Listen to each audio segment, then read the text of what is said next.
I'm not sure it was ever easy, but it sure was a lot simpler 10 years ago, 15 years ago.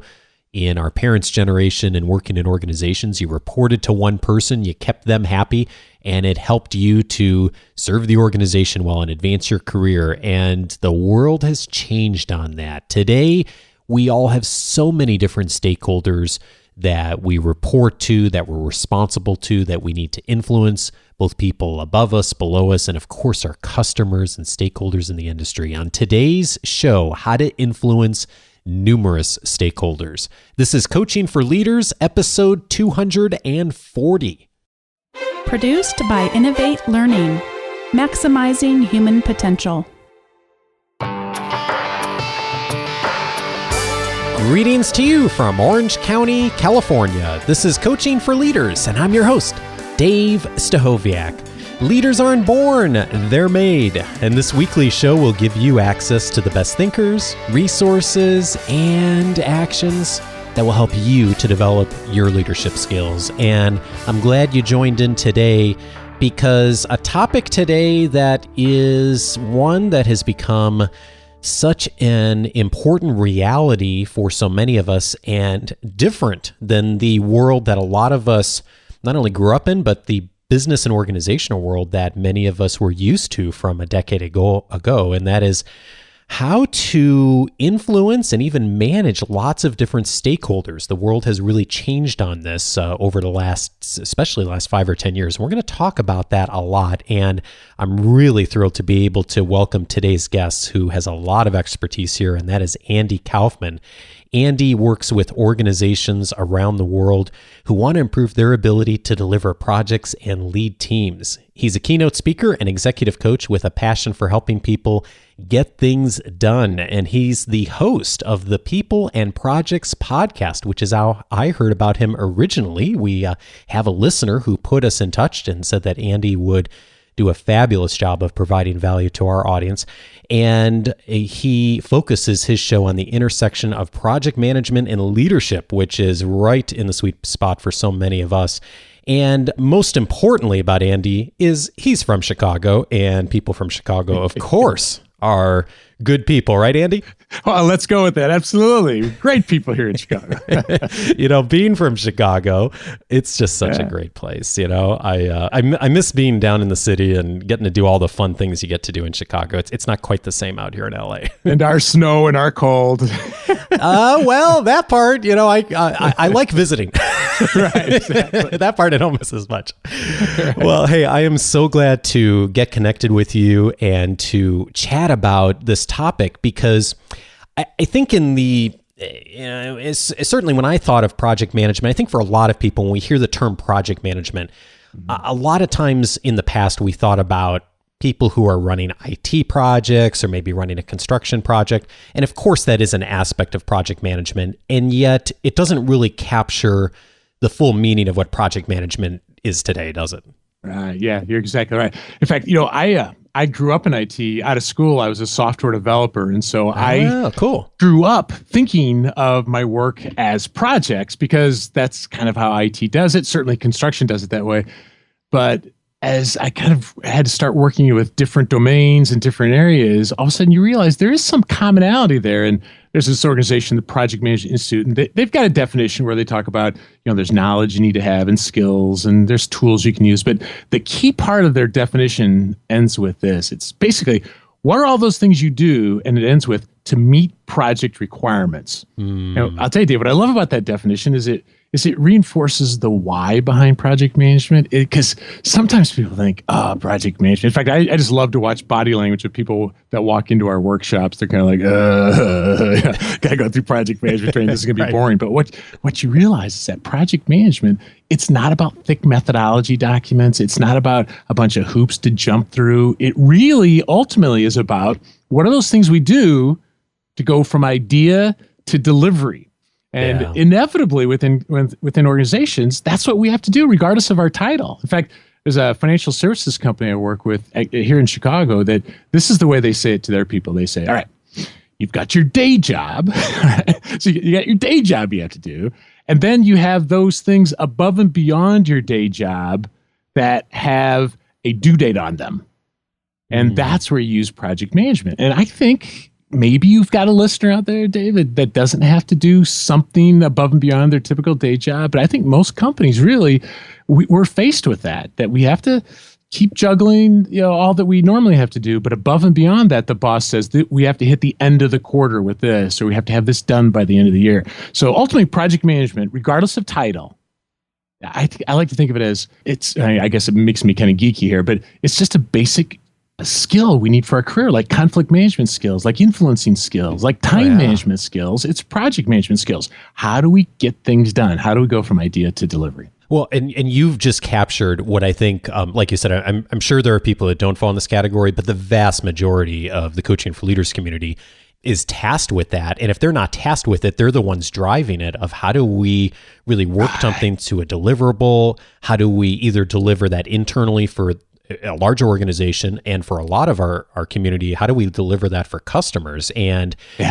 so many of us are being called upon to do a lot more with a lot of different stakeholders, and that's and the world has really changed around this. When I think about what the world was like in the organizational world 10 years ago, and when I started my career, and even like my parents' generation, the world was in some ways, and this wasn't true everywhere, Andy, and correct me if you think differently, but I get the sense from talking with our clients and talking with people who have seen this transition is that things were a lot simpler. You had one person you reported to, and they, you always went through them for everything. And maybe you interfaced with some people inside the organization, and you interfaced with some customers, but everything went through, a very clear organizational structure and hierarchy.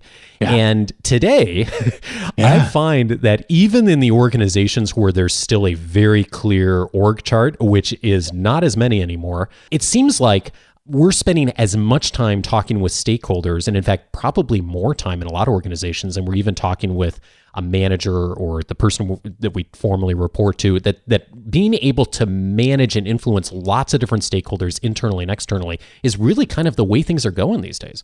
Yeah, I just 100% agree with you on that one, Dave. In fact, I would say early in my career, we were much more co-located, right? So we were in the same building for the most part. Most of the stakeholders I dealt with were primarily people like me, in that we used similar vocabulary and had similar backgrounds and things like that. Now, just imagine the number of people that listen to you each week that are over an ocean, right? And in the workplace, it's so much more diverse, where maybe English isn't that first language, or we have to try to influence stakeholders in different parts of the organization, which the truth is they think what we do is magic, and what we think they do is we don't, so we don't understand each other as well. So this whole issue of stakeholder management is so critical for all of us, because I guess I agree. Early in my career, I felt like I owned my own destiny, or my team. We could get things done. But now within organizations, we have to touch so many people to get their buy-in, to get their sign-off, to be dependent on them delivering things. And we don't have positional power over them. And so we have to find ways to influence them. So I think you're exactly right. I think the challenges only get more difficult. Oh, and you've hit something there that's huge, is the positional power piece. Used to be we all had work, I shouldn't say we all, but a lot of us had work where it was structured in a very certain way. This person had authority over this particular area or this particular group of people. And so much more now, the world is, how do we influence by influence? It's about relationships, and it's how do we get enthusiastic cooperation. It's not compliance anymore. And even, and of course, even back then, it worked a lot better influence-wise than trying to be compliant. Sure. And I think it's a great opportunity, but it's also a big challenge that's in front of a lot of us. And I know the statistics vary on this, Andy, and you and I talked about this a little bit before our conversation today, but success is often elusive for a lot of people who are managing projects or are part of a team that's working toward a deliverable. What do you see in the work with your clients and the experts you have on your show that are some of the leading causes of why projects are struggling and being able to manage stakeholders is a struggle? Sure. There are all kinds of things we could talk about. One of them is kind of interesting. It's sometimes referred to as the planning fallacy, which basically says the further something is out. So if somebody has something due at 12 months out, we're pretty optimistic. We're kind of an optimistic species, all things considered, right? So if you have something that's due 12 months out, we're pretty optimistic. If it's due at the end of this month, are you nuts? Right? So there's this planning fallacy that kind of gets in the way that sometimes we struggle just because we're too optimistic. But if we want to keep it in the context of stakeholders, one of the really important things that gets in the way of project success is it's often referred to in the different studies, one way or the other, along the lines of insufficient involvement. That we don't sufficiently involve the people that we really need. Even Project Management Institute, when I say PMI, that's what I mean. PMI's definition of stakeholders is actually kind of interesting here, Dave, and it applies. They talk about who are those people that could impact us.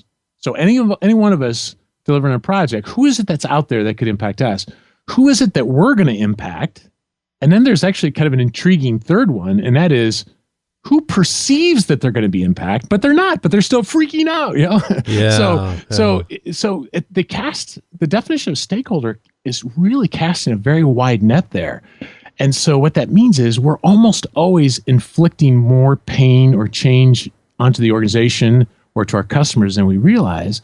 So a leading cause of failure, struggle, is we've got the obvious people that we're like, all right, yeah, we're going to deliver for them. But what we don't see are these ripple effect people that all of a sudden they're going to look at this and they're going to say, yeah, but that changes my data or that changes the way I do things. And we end up blindsiding them, and maybe they end up blindsiding us as well. And so we don't involve them because we don't even identify that we need to. But I think if we're honest here, there are some stakeholders that we don't even want to involve. There's some that are just a lot higher maintenance than others. You wouldn't want to say that publicly in front of them, but there are some that are like, oh man, if I invite these people to the meeting, if I ask them for their requirements, they're just going to make things worse, or they're never happy. Even for the people that are difficult people, we have to find a way to involve them. It helps manage their expectations, and it helps manage our expectations as well. Well, this gets right into the meat of what we're going to talk about is how do I think we all know we should do that.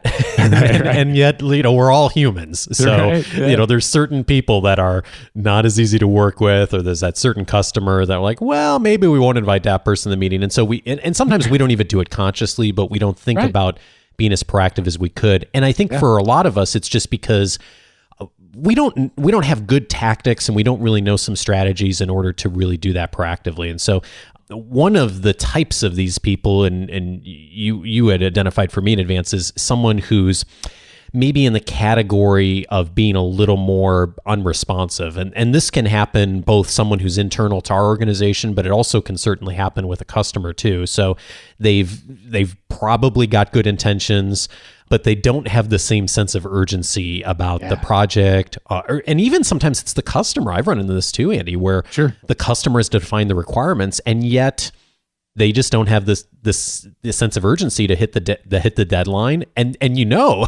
if you don't hit the deadline, it's gonna reflect badly on your organization. And yet they're the ones that are missing the deadlines, or not being as helpful as far as information. What are some things that we can do tactically when we run into that stakeholder who's maybe in a little bit more in that unresponsive category? Sure. Yeah. Like they're sitting across the table from you and they're nodding their head and, yeah, we'll get that done or whatever. And it just doesn't. I had this really funny guy in the podcast a couple of years ago named Peter Bregman. He wrote a book called 4 Seconds and 18 Minutes was a separate book. But anyway, he says in the book 4 Seconds, he goes, whenever you find yourself saying, I can't believe they did it again. He goes, just use that to remind yourself, stop saying you can't believe they did it again, because they did it again. The fact is that they continually haven't delivered. So if we're in a situation where we're reliant on someone else, and this is the world we live in for all the reasons you and I talked about before, hope is not a good strategy. Hope is a wonderful thing for mankind, but it's a terrible thing for projects. So instead of hoping that they're going to deliver, here's a very practical tactic.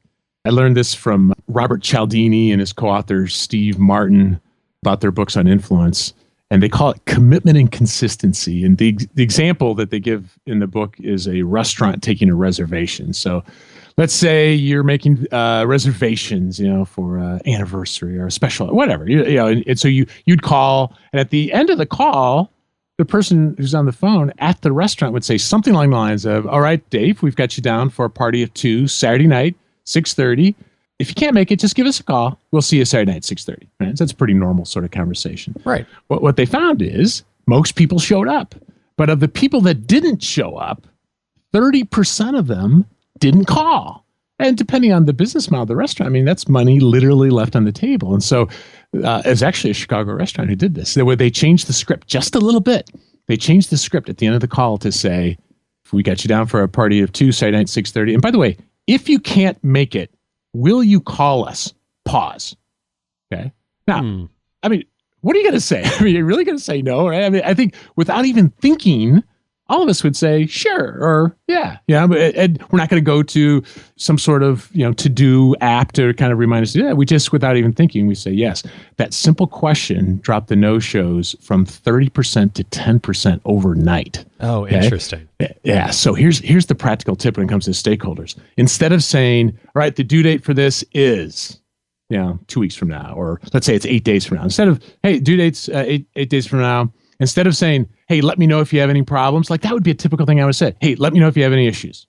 Right? Yeah. What I've learned to do now, especially when it's the stakeholder I'm a little bit more concerned, I say, you don't have to get back to me right away, but we do need your sign off within 8 days. If you don't, the project slips by every day it's not done.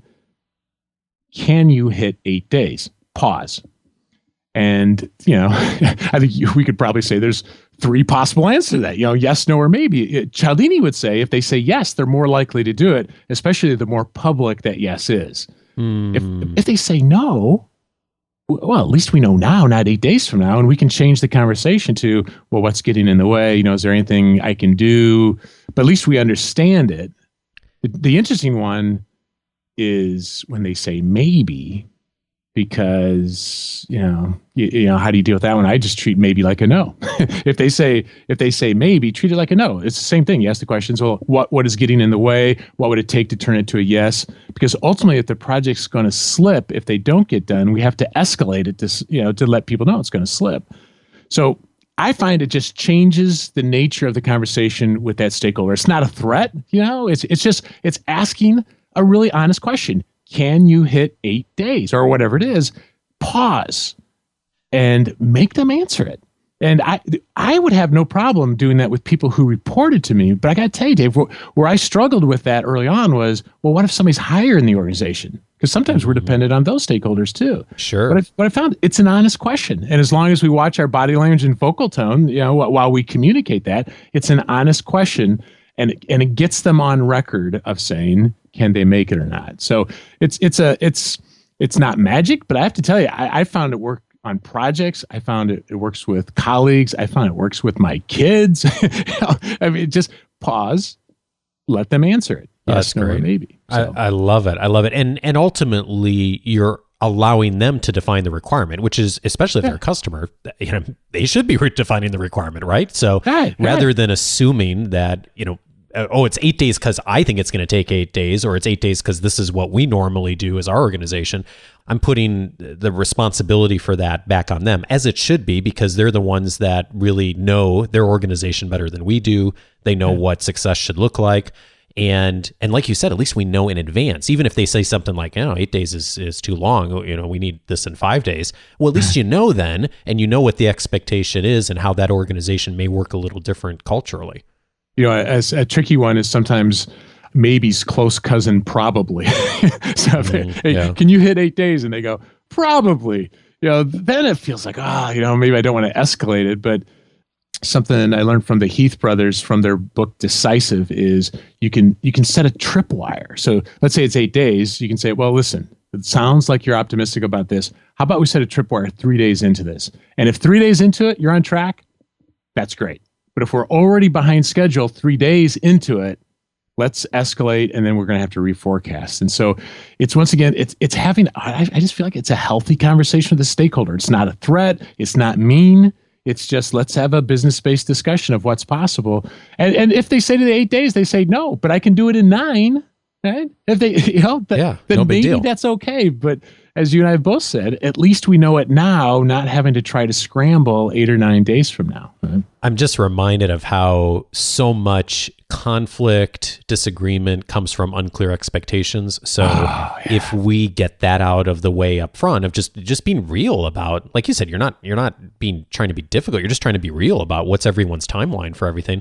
Then you involve them. Everyone's clear on that, and it's a lot less likely you're going to run into issues down the road. And if you do, at least everyone knows where everyone stands. So you could argue in some ways that a lot of life comes down to managing expectations. Oh, totally. If I've learned anything in 27 years of marriage, it certainly applies there. Absolutely. But when it comes to stakeholders, if I don't sufficiently think through who I'm impacting or who could impact us, I'm not going to manage their expectations. I think this is just one of those huge areas of how I manage projects differently today than how I did in the past, because I didn't take the time to really understand how wide of an impact, how much chaos or pain I'm going to be inflicting in the organization. So thinking that through ahead of time and realizing that not all stakeholders are created equal. They are certainly when it comes to respect and things like that. But what I mean is some are going to be a lot more influential than others.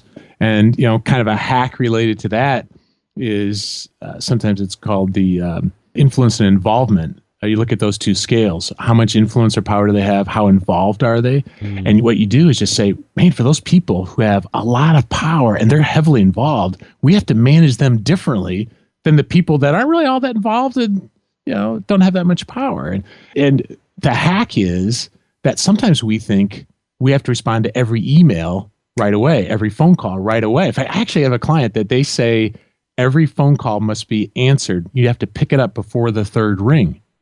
And I know they have good intentions on responsiveness for that, but there are some people, this is why voicemail was created, right? Yeah. It's just not as critical to kind of get back. And so analyzing who are those people I really need to strategically be building relationship with, not even just making assignments or following up, but I need to build the relationship with them. That's great. And one tip I've learned over the years is when you're in a conversation where you may get the sense that maybe the people who are most influential in the discussion or the decision makers aren't currently part of the conversation or aren't in the room. That's kind of an interesting area to navigate, because you don't want to say to the people in the room like, wow, I recognize that maybe you aren't the decision maker. Can I talk to somebody who matters? Yeah, right, exactly. Not the way to win friends and influence people.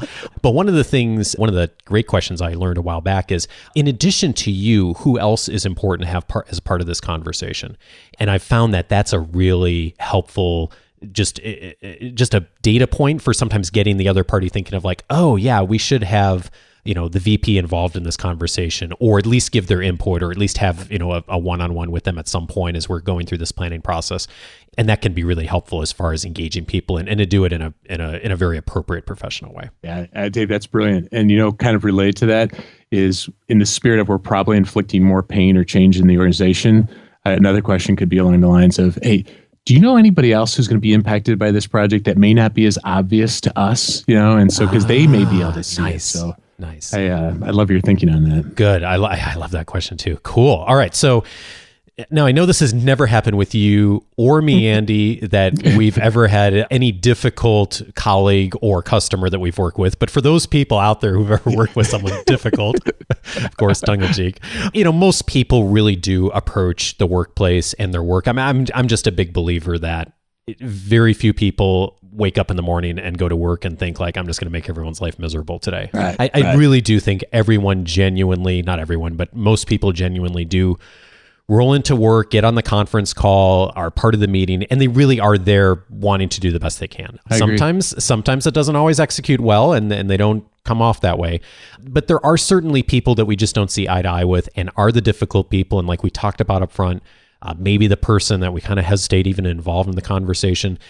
Yeah. What are some ways to deal with some of those difficult stakeholders? And maybe I'm even curious, like, what are the things you run into that you see with stakeholders that are difficult? But what are some tactics we can think about to manage those situations? No, you're right. They're out there. And okay, so here's something I just learned recently, because we had Dr. Mark Goulston on talking about his book, Talking Too Crazy. How's that for a title? Oh, Talking He's been on this show too. He's fabulous. Yeah. So from your discussion with him, you realize it's not that they're certifiably mentally ill, right? It's just that they are irrational in our mind. And so sometimes those difficult people, to me, I see them as a difficult person. To them, they're being perfectly rational, right? Yeah. They see themselves as they're being persistent and that they're standing on principle.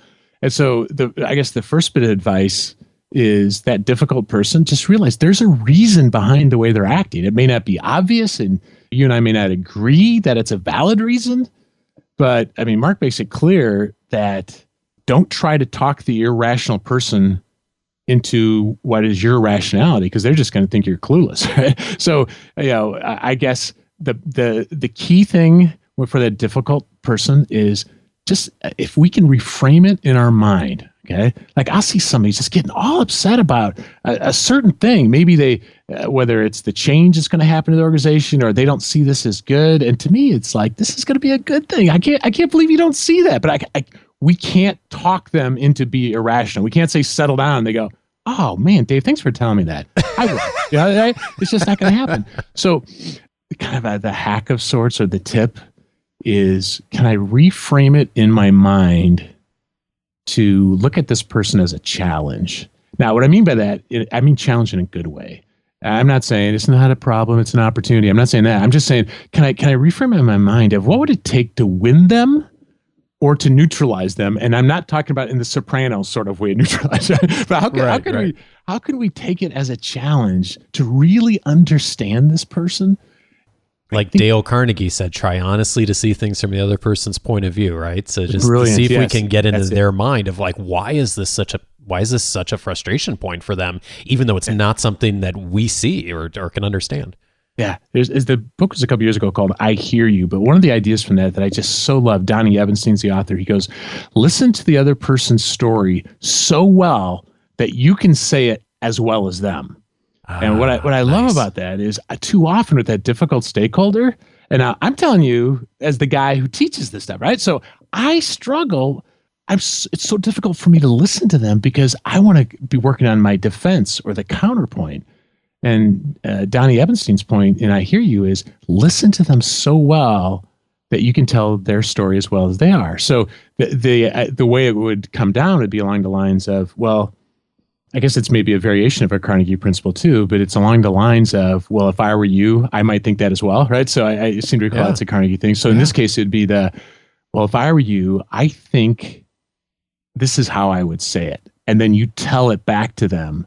And the times I've used this, Dave, in fact, one time I'm thinking of in particular, the person was really going through a difficult thing, and he just kind of sat back and he threw his arms up. He goes, finally, someone over here understands what I'm saying.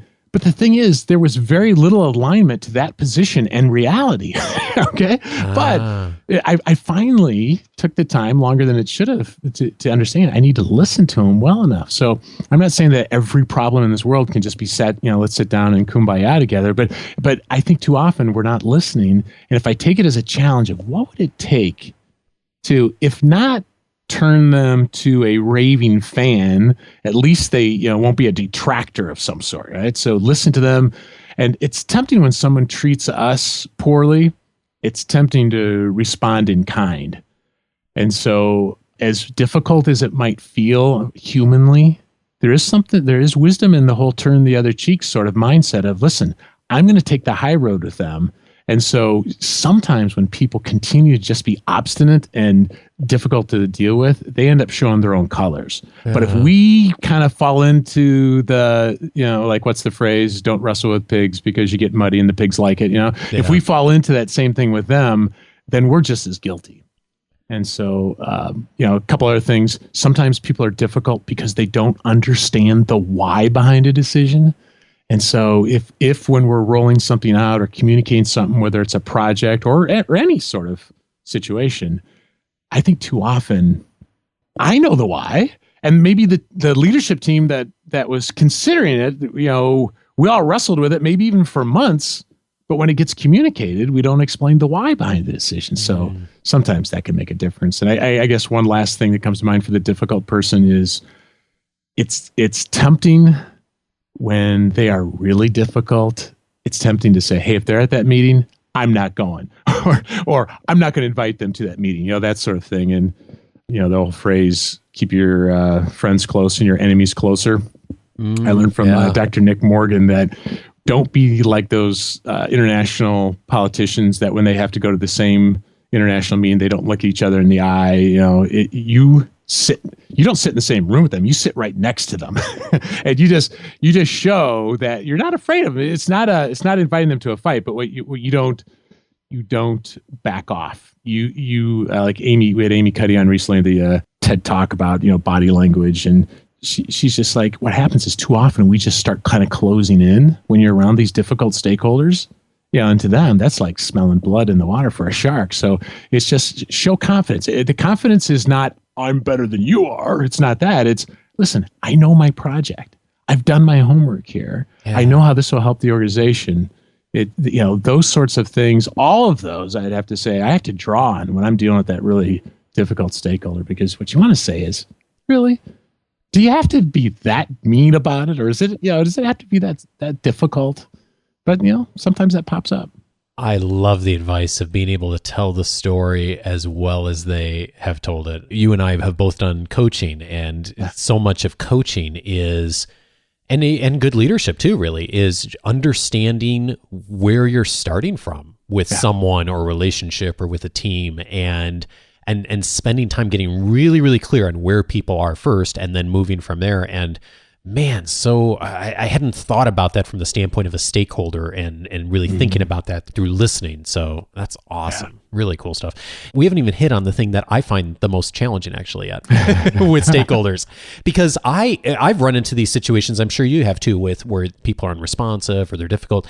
And I have run into those, but I don't run into that as much as I run into this other problem, which is the quantity of different stakeholders that I need to interact with on a daily, weekly, monthly basis. And it seems like to me, Andy, when I talk to people these days and when I'm talking with our clients, just the amount of an overwhelm is a term I hear a lot.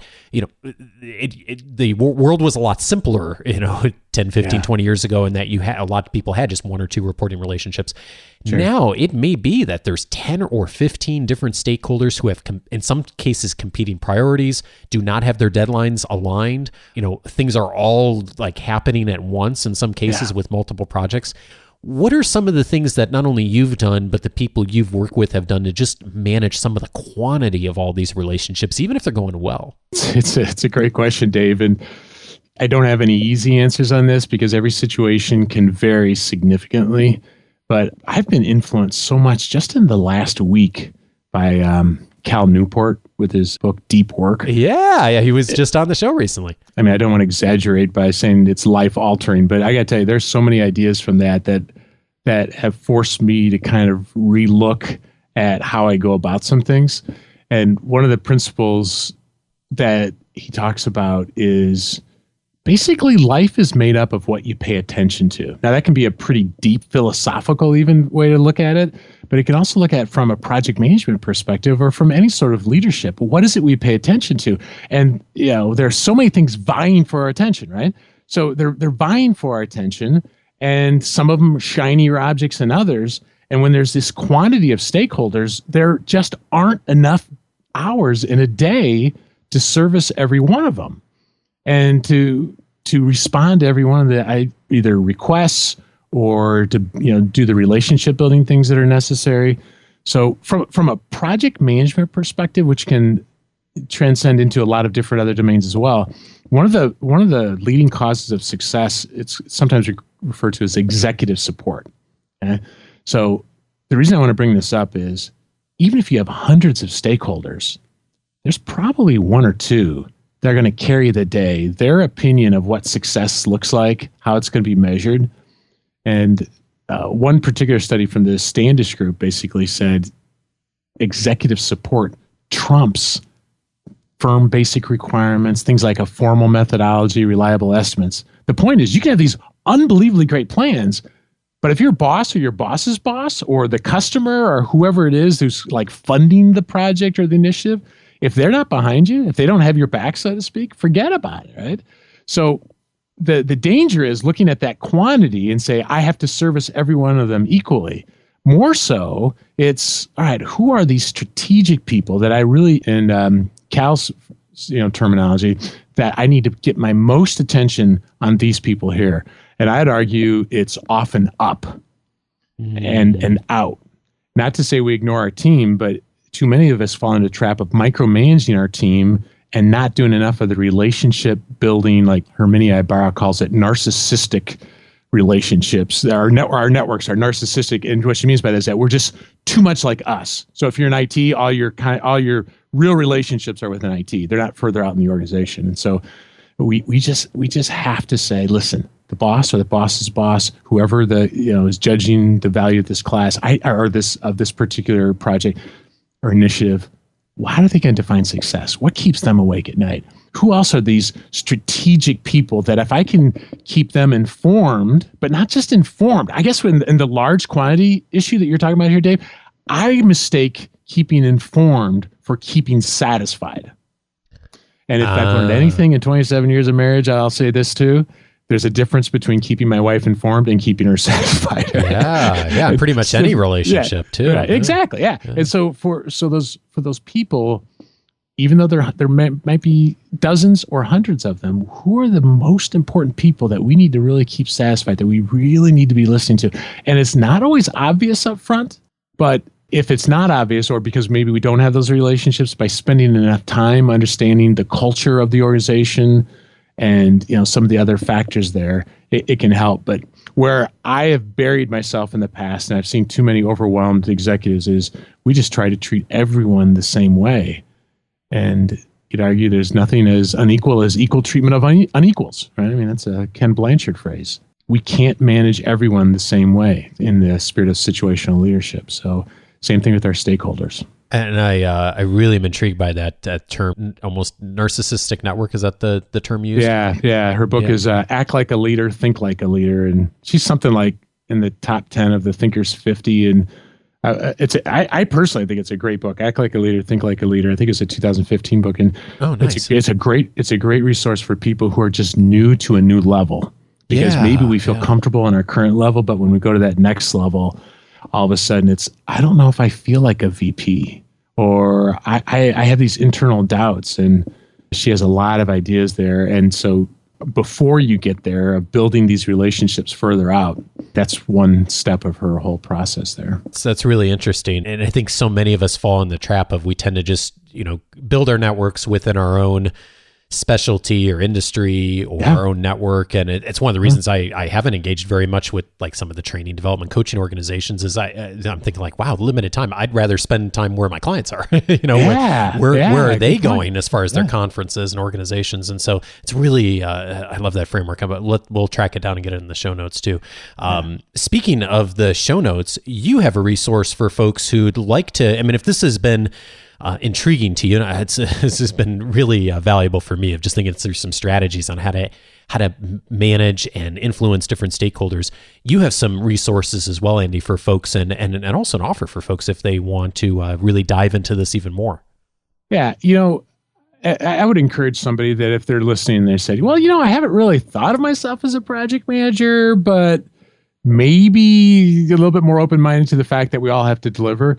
I would say, regardless of whatever resources someone uses, consider this as an area of personal development. I want to get better at my time management, my conflict management, all those other things that we talked about. Add project management to it. And there are so many ways to do it. And they're from podcasts to books to just one of my favorites is just watching the project managers around you. Watch how they lead. How do they lead that meeting? How do they get commitment out of people and things like that? But we do have an e-learning offering called Essentials of Project Management, and it's really designed for, well, certainly people that are true project managers, but it's also, we have everybody from administrative assistants and salespeople and all kinds of different roles that will take it to learn more about project management. And for listeners of your podcast, man, we got a coupon code for $50 off. So I'll give that to you offline. You can put that in the show notes. And if somebody wants to say, this is the year I want to get better at delivering all that's on my plate, it'd be a real privilege to work directly with them. Nice. Well, thank you so much for offering that. So we'll get that in the show notes. And for those of you who get the weekly leadership guide on Wednesdays, that'll be included in the guide as well, link to that. Andy, I really appreciate your time. And the one most important question I haven't asked you yet is, you're from Chicago. So are you a Cubs fan or Sox fan? Yeah, I grew up in Central Illinois, and one side of the street were Cardinal fans, and the other side of the street were Cub fans. Sox fans were actually not allowed in that town. So I grew up listening to WGN and being a Cubs guy. So next year is the year, or this will be the year here, Dave. This will be the year. Andy, all I got to say, my friend, is that was absolutely the right answer. Andy Kaufman is the host of the People and Projects podcast. Andy, thanks a ton for your time. I appreciate it. My pleasure, Dave. Thank you.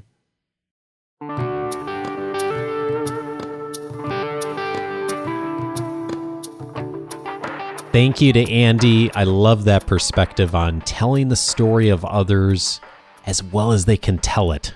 That's great. It's such a worthy and noble objective for so many of us when we're thinking about the stakeholders that we're influencing and leading and ultimately serving. So thank you to Andy for that perspective. I hope that you'll check out the link he mentioned for the course if that's helpful to you. We'll put the link in the show notes. And of course, check out Andy's show if you find that his perspective was helpful to you. And especially if you're doing a lot of project management, I think you'll find a lot there as well too. And as always, we welcome your comments, questions, feedback. You can reach the show notes for this episode at coachingforleaders.com/240. And of course, if you are part of the weekly leadership guide, you get that automatically in your inbox on Wednesdays, along with the full leadership guide with lots of great resources and tools that'll help you to be more effective in your leadership development on an ongoing basis. And if you'd like to get that, just go over to coachingforleaders.com/subscribe and you will get my weekly Wednesday leadership guide. And that always has a lot of different resources, articles, links, podcast episodes from other shows, things that I think will be helpful for you to have top of mind in your own leadership development and be resources you can pass along to others. And of course, it always includes the weekly show notes too. So again, that's at coachingforleaders.com/subscribe.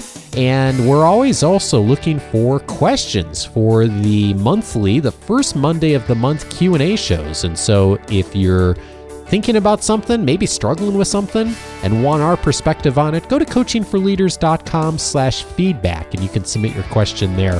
Hey, a big thank you this week to I Am IRAK. I think that's the name from Canada. Thank you so much for the very kind review on iTunes. I so appreciate it. Thank you also to Scott from DC for the kind review on iTunes.